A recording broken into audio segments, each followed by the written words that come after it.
अच्छा लगेगा अगर जयंत चौधरी आ जाए, कम से कम पश्चिम में तो लाभ होगा।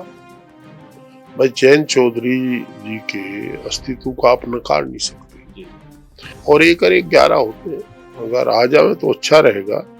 मेरी समझ में आया केवल जयंत को ही क्यों टारगेट किया जाता है। सम्मान वही है और उस परिवार का सम्मान है। नमस्कार, डीएनपी इंडिया में आपका स्वागत है। मैं हूं आपके साथ राहुल चौधरी और हमारे साथ मुजफ्फरनगर से सांसद हरिंदर मलिक जी मौजूद हैं।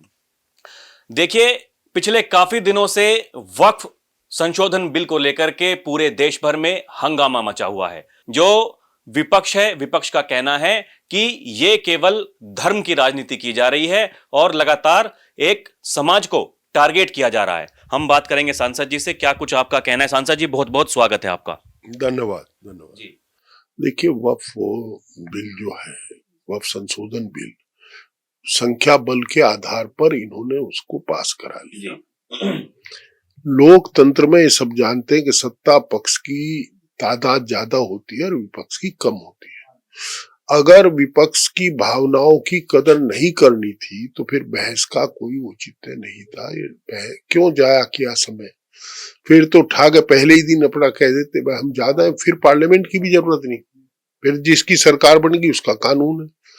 हमारे संविधान की एक खूबसूरती थी कि उसमें विपक्ष का भी सम्मान रखा जाता था, अपनी बात कहने को मौका मिलता था, बड़ा मन करके सरकारें अच्छे सुझाव को स्वीकार कर लेती थी। अब ऐसा नहीं है। अब तो उन्होंने जो मन बना लिया वो मन है उनका, उन्होंने करना था कर लिया। जहां तक मैं समझता हूं, देखिए किसान को एमएसपी का कानून नहीं दे पाए, नौजवान को रोजगार की गारंटी नहीं दे पाए, 2 करोड़ रोजगार प्रत्येक वर्ष देने की बात हुई थी, किसी को नहीं दे पाए। उद्योग धंधे ठप हो रहे हैं और कारखानों में इन्होंने जो एक श्रमिक कानून था वो समाप्त कर दिया। अब ठेकेदारी प्रथा शुरू होगी। सब जानते हैं कि ठेकेदारी में मजदूर का शोषण होता है। उद्योगपति एक बीच में ठेकेदार रखता है, जो पैसा वही पैसा मजदूरों को मिल जाता, वो भी खत्म कर दिया इन्होंने। कारखानों की जांच अब कोई असिस्टेंट लेबर कमिश्नर कर नहीं सकता, या तो लेबर कमिश्नर करेगा या डिविजनल कमिश्नर करेगा। हमारा डीएम को भी राइट नहीं रहा, एसडीएम को राइट नहीं रहा कारखानों की जांच करने का। मजदूरी अधिनियम में या तो श्रम आयुक्त या मंडलायुक्त। तो ये छोटे दुकानदारों की रक्षा कर नहीं पा रहे। ऑनलाइन ट्रेडिंग ने सबकी दुकानदारी ठप कर दी और मॉल कल्चर हावी हो गया। ऐसे में 15 लाख गरीब को दे नहीं पाए थे, रोजी नहीं दे रहे, उसे रोटी दे रहे, अनाज दे रहे, उसे ये कह रहे कि तू काम न कर, बैठ कर खा, ताकि किसान मजबूर हो करके अपनी जमीन अदानी जैसे लोगों को कॉन्ट्रैक्ट फार्मिंग में दे सके। और छोटा मजदूर, छोटा दुकानदार, छोटा उद्योग ट्रेडिंग करने लगे, वो अपना उद्योग ना चला सके। हम जापान की नकल, अमेरिका की नकल ना करें, हम चाइना की नकल करें। हमारे पास हाथ बहुत है काम को, दिमाग बहुत है काम को, यानी हमारी पॉपुलेशन ज्यादा है, हमें लोगों को काम देना चाहिए। हम अपोजिशन के लोग, हम तो कह सकते हैं, जहां तक ये बैकवर्ड की बात कर रहे हैं, जरा सा एक आंकड़ा आदरणीय मंत्री जी मंगा ले, अल्पसंख्यक मंत्री जी, कि उत्तर प्रदेश में पिछले 7 साल में जितने नौजवानों की जवानी लंगड़ी हुई है वो किस धर्म के थे, और अगड़े मुसलमान थे या पिछड़े मुसलमान थे, अगड़े हिंदू थे या पिछड़े हिंदू थे, तो तस्वीर साफ हो जाएगी।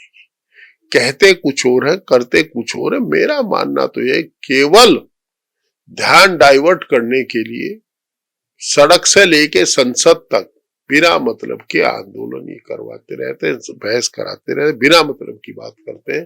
केवल यही सोचते हैं कि हर वक्त संख्या के खेल में, जानते हैं कि हिंदू 80-20 की लड़ाई जारी रखना चाहते हैं।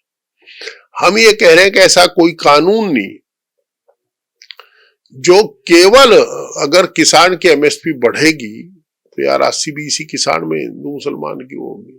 अगर इन्हें इतना हिंदुत्व का है तो उसे बढ़ा दें, नौजवान को रोजगार दे दें, रोजगार की गारंटी दे दें, मनरेगा में 200 रुपए मजदूरी है उसे बढ़ा दें। तो ये बात ये करने नहीं जा रहे। इन्होंने तो नौजवान के हाथ से किताब भी छीन ली। अब तो मेडिकल की पढ़ाई भी की फीस भी 1 करोड़ रुपए होगी 5 साल। अगर आप मान्यता प्राप्त टेस्ट दे करके मान्यता प्राप्त विद्यालय में बच्चा जाएगा तब भी 18 से 28 लाख रुपए पर एनम फीस है, सारा कुछ जोड़ जाड़ के। तो कैसे गरीब अपने बच्चों को पढ़ाएगा? तो ये इनका मामला बड़ा साफ है। लोगों को बहका करके, ये झांसा दे करके सत्ता में आए हैं, लाठी लेकर के सत्ता में बना रहना चाहते हैं। ये देखिए, हम देख रहे थे सांसद जी की बहुत सारी जगहों पर भाई कुछ मुस्लिम समाज के लोग थे, कुछ महिलाएं थीं, वो सरकार के पक्ष में बात कर रहे थे, कह रहे थे कि भाई इससे बड़ा बदलाव आने वाला है। तो कुछ लोग कह रहे हैं कि ये जानबूझकर बीजेपी की स्ट्रेटेजी है, अपने ही आदमी को खड़ा कर दिया है। आपको क्या लगता है? ये देखिए, ये रेल भवन के कोने पर खड़े थे, इधर दूसरे कोने पर खड़े थे कुछ लोग तख्ती लिए, वो तो खड़े किए गए थे, पर उनके चेहरों पर मायूसी थी। ये चेहरों पर मायूसी थी, हाथ में तख्ती थी सरकार के समर्थन की, और चेहरे पर मायूसी थी अपने तकदीर को लेकर के, अपने भविष्य को लेकर के चिंता थी। ये जानबूझ करके झगड़े पैदा कर रहे हैं। ये चाहते हैं हिंदू मुस्लिम का मुद्दा समाप्त ना हो। इन्होंने बड़ा शोर मचा, 370 खत्म करी, हमने ये हो जाएगा हो जाएगा। किसी मुसलमान ने ऐतराज किया? माननीय सर्वोच्च न्यायालय के आदेश से राम मंदिर बना, किसी मुसलमान ने ऐतराज किया? किसी पॉलिटिकल पार्टी ने ऐतराज किया 370 का है उसका? तो यार ये बिना मतलब की भाई मुद्दों को जिंदा रखना चाहते हैं और कुछ नहीं निकलते। अभी देखिए, पिछले दिनों जो जाट आरक्षण को लेकर के सिसोली में बड़ी पंचायत हुई, आप भी वहां पर पहुंचे। कुछ लोग ये चाह रहे थे, सोच रहे थे, वहीं के कुछ लोग थे, मैं गया था वहां पर, कि भाई जो पहले विपक्ष में पार्टी थी अब सत्ता में है, भाई उनके किसी जनप्रतिनिधि को भी वहां पर जाना चाहिए था, लेकिन वो नहीं पहुंचे। और लोगों में काफी मतलब एक मलाल था इस बात का। क्या कुछ आप कहेंगे कि भाई हम पहले भी बातचीत कर चुके थे, आपने कहा था कि भाई कुछ ऐसे सामाजिक मुद्दे होते हैं जहां पर सबको साथ में मिलकर के आना चाहिए, लेकिन ऐसा हुआ तो नहीं? देखिए, मैंने स्पीच में भी कहा था कि हम राजनीतिक प्रतिबद्धता से ऊपर उठ करके समाज हित के कार्यों में हम साथ खड़े हैं, और वहां एक सामाजिक सुधार की बात की थी। सामाजिक सुधार किसी भी जाति का हो, किसी भी धर्म का, उसमें भाग लेने में कोई ऐतराज नहीं। जहां तक किसने भाग लिया किसने नहीं लिया, ये अपनी अपनी इच्छा पर निर्भर है। सब समझदार है, जिन्हें जो लाभ दिखा वो लाभ का काम किया, जिन्होंने जो नुकसान दिखा वो नहीं किया। और मैं दूसरे के बारे में टिप्पणी नहीं कर सकता। मैं नहीं समझ रहा आप कहां से किससे है। और मुझे ये पता है कि वहां तो भाजपा और सपा दोनों एक मंच पर, संजीव बालियान जी, डॉक्टर साहब भी वहीं बैठे थे, मैं भी वहीं बैठा। बीच में सामाजिक संगठन था किसान यूनियन, चौधरी महेंद्र सिंह, चौधरी नरेश टिकैत जी बैठे थे। तो सभी लोगों ने, अच्छा मैं जानता था आयोजक तो सारे भाजपा के पदाधिकारी थे, पर चूंकि सामाजिक हित के मामला था इसलिए मैं गया था। अभी देखिए, अखिलेश यादव जी ने कल जब अपना भाषण दिया संसद में, अब बहुत सारी मीडिया रिपोर्ट से छाप रही, उन्होंने कहा कि कुछ लोग हमारे साथ में थे, आज वो कहीं और हैं, हमारा हाथ पकड़ा, अब किसी और के साथ में है, देखिएगा कुछ समय के बाद में हमारे साथ में ही आ जाएंगे। अब देखिए, सभी लोग ये छाप रहे हैं कि जयंत चौधरी को लेकर के बोल रहे हैं अखिलेश यादव 2027 से पहले उनके साथ में आ जाएंगे। बहुत सारी मीडिया रिपोर्ट से छाप रही हैं। अच्छा लगेगा अगर जयंत चौधरी आ जाएंगे, कम से कम पश्चिम में तो लाभ होगा। भाई जयंत चौधरी जी के अस्तित्व को आप नकार नहीं सकते जी। उनका अपना जन आधार है, और एक और एक 11 होते हैं। अगर आ जाए तो अच्छा रहेगा। तो जयंत चौधरी भले आदमी है, सज्जन है, एक बड़ी विरासत की मालिक है। जो चरण सिंह की विरासत बहुत बड़ी विरासत थी। तो समय बताऊंगा आप क्या कह सके। और जहां तक मैंने अखिलेश जी का सारा भाषण सुना, उन्होंने जयंत चौधरी का नाम नहीं लिया। एक प्रेस को मीनिया हो गया। कितने लोगों ने प्रतिबद्धता बदली है। जो इंडिया गठबंधन में थे वो एनडीए में चले गए। मेरी समझ में आया केवल जयंत को क्यों टारगेट किया जाता है, जयंत चौधरी को। ये ठीक नहीं है। नीतीश कुमार जी से पूछिए ना, जयंत चौधरी जी के तो मेंबर बोले राजकुमार सागवान, भाई सरकार में है तो उनकी बड़ाई तो करेंगे, पर उन्होंने किसी पर तर्ज नहीं कसे। और जनता दल यू वाले तो खूब गाड़ी दें हमें, इंडिया गठबंधन। भाई आप नीतीश जी से पूछो, जयंत जी को छोड़ो। मतलब कुछ ना कुछ संभावनाएं हैं, राजनीति संभावनाओं का खेल ही होता है, यही है। देखिए नहीं, संभावना नहीं। जहां तक माननीय जयंत चौधरी जी का प्रश्न है, चौधरी चरण सिंह जी के पुत्र हैं, हमसे बड़े नेता हैं पर उम्र में छोटे हैं। राजनीतिक रूप से वो हमसे बहुत बड़े हैं, परंतु सामाजिक संबंध भी हमारे उनके हैं। उसमें वो मुझे शोभा नहीं देता कि मैं उनके प्रतिकूल टिप्पणी करूं। वो बड़ा व्यवहारिक व्यक्तित्व के धनी है। मैंने कभी किसी के खिलाफ उन्हें गलत टिप्पणी करते, मतलब स्तरहीन टिप्पणी वो किसी के खिलाफ नहीं करते। तो सभी लोग ये प्रिकॉशन रखते हैं कि जो आदमी सभ्य है, और भाई राजनीति सब अपने अपने हिसाब से करें। मैं कल कांग्रेस में था, आज सपा में हूं, तो मैं जयंत चौधरी जी को क्या कह सकूं इस बारे में। देखिए बार बार चर्चाएं ये चलने लगती हैं। पिछले कुछ दिनों से हमने देखा कि पहले तो जयंत चौधरी ने जो एक ट्वीट किया कि मोहतरमा इलाज की जरूरत तो है, जो केतकी सिंह बीजेपी की विधायक थी उनके लिए उन्होंने ऐसा बोला। फिर उसके बाद में जो मेरठ में फरमान जारी किया गया था कि भाई नमाज सड़क पर नहीं पढ़ेंगे, तो उसको उन्होंने हिटलरशाही से तुलना कर दी उसकी। उसके बाद भी वो उनका बयान काफी एकदम चर्चाओं में रहा। यही लोग बार बार ये चर्चा करने लगते हैं, क्योंकि देखिए समाजवादी पार्टी और राष्ट्रीय लोकदल दोनों ही पार्टियों को यह जाना जाता है कि अगर पश्चिमी उत्तर प्रदेश की राजनीति कर रहे हैं तो खासकर जो जाट और मुस्लिम वर्ग है उन्हीं दोनों को साधने की तैयारी की जाती है। यही चर्चाओं का दौर इसलिए शुरू होता है। सांसद जी देखिए, जब मेरा चुनाव था तो हमसे पूछा गया था, हमारे आदरणीय अध्यक्ष जी ने, हमने सहमति दी थी और पूछा क्या, उन्होंने बताया था कि अगर जयंत चौधरी जी या उनके परिवार का आदमी लड़ेगा तो मैं आपको नहीं लड़ा पाऊंगा। हमने कहा जी ठीक है, बढ़िया बात। और मैंने स्वयं भी जयंत जी से मिलकर कहा था अगर आप लोग लड़ेंगे तो हम नहीं लड़ेंगे।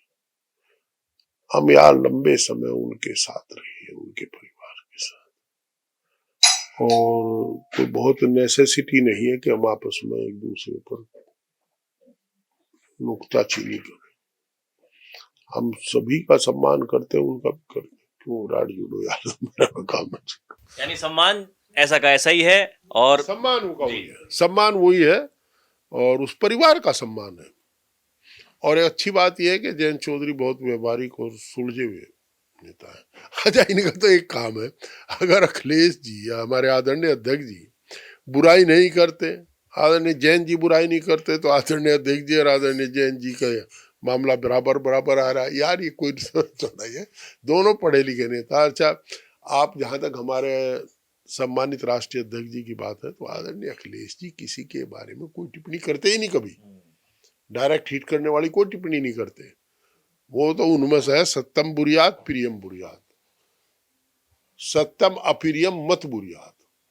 वो तो गया सत्य बोलो प्रिय बोलो, अगर सत्य कोई अप्रिय हो तो चुप हो जाओ भाई, व्यक्तिगत में, व्यक्तिगत। और वो कभी मानकों के प्रतिकूल, जो सामाजिक मान्यता है उनके प्रतिकूल नहीं चलते।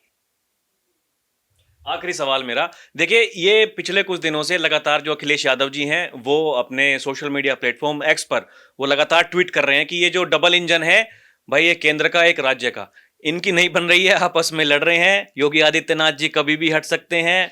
और इसके अलावा कल तो उन्होंने संसद में भी कह दिया कि भाई जब अमित शाह जी बोल रहे थे कुछ योगी आदित्यनाथ जी के बारे में कहिए, तो जो गृह मंत्री हैं अमित शाह जी, उन्होंने कहा कि आप चिंता मत कीजिए, वो वापसी कर रहे हैं।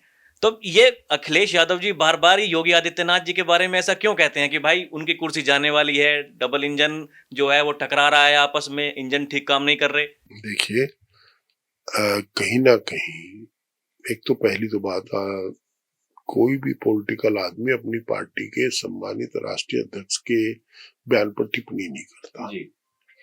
पर मेरा अपना मानना है, तो आदरणीय अध्यक्ष जी ने जो कहा उसके बारे में तो मैं कुछ नहीं कहता। वो तो बोस ही बोस, वो तो हमेशा ठीक ही कहेंगे। परंतु जो मैं देख रहा हूं कि अब फिर लोगों की जवानी लंगड़ी होनी शुरू हुई है, नाम और लिबास देख करके। तो ये पूरी यूपी में रफ्तार बढ़ी है। नमाज को लेकर के, ईद की नमाज को लेकर के जो हाहुल्ला इतना हुआ था, उसके दो मायने हो सकते हैं। एक मायने तो ये कि चर्चा चले कि देश में केवल अगर हिंदू राज कहीं की तरफ कहीं चल रहे तो उत्तर प्रदेश के शासक है। दूसरा ये है कि कल मुस्लिम, अब जो हमारे यहाँ नवरात्रे हैं, अब चलेंगे जागरण, फिर जागरण चलेंगे, फिर दशहरा रामलीला चलेंगी, और वो सड़क पर भी होते हैं। उसका विरोध करें लोग, ताकि हिंदू मुस्लिम एमनेस से बढ़े और थोड़ा हाईलाइट रहे। ऐसा हो सकता है, ये मेरा मानना है।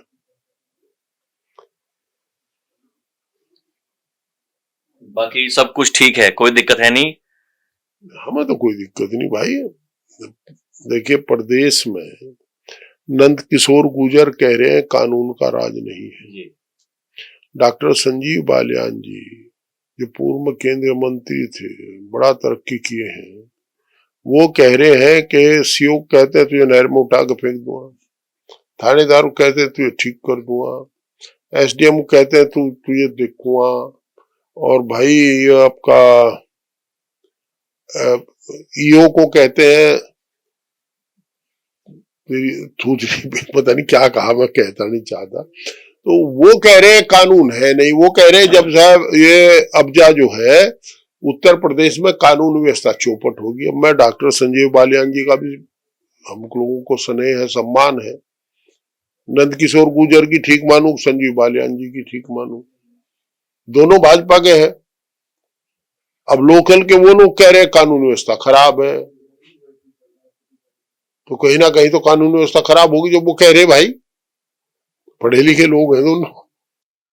कुछ ना कुछ मामला चल रहा है, आपको भी ऐसा लगता है? लोग इशारा देखिए यही करते हैं कि भाई कहीं ना कहीं से इशारा होता है, इसलिए वो इस भाषा का इस्तेमाल करते हैं। तो जो दो नाम मैंने लिए बिना किसी के इशारे के, ये आदरणीय मुख्यमंत्री से लड़ने की स्थिति में नहीं है। सांसद जी, आपने समय दिया, बात की, बहुत बहुत धन्यवाद। अभी के लिए इतना ही। आप देखते रहें डीएनपी इंडिया, हर खबर भरोसे के साथ। कैमरा पर्सन प्रिया के साथ मैं राहुल चौधरी, नमस्कार।